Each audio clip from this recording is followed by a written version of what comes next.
din ang hinahanap. Ano yan pa? Hmm?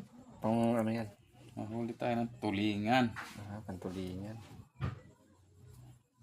Gano'n ko lalaking biwas yan pa? Number 16 ito.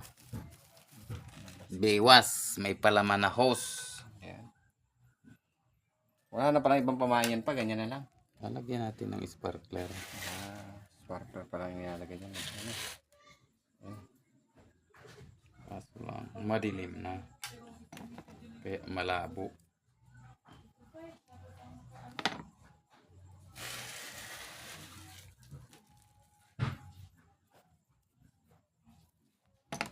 Tapos lagyan din natin ng kintab.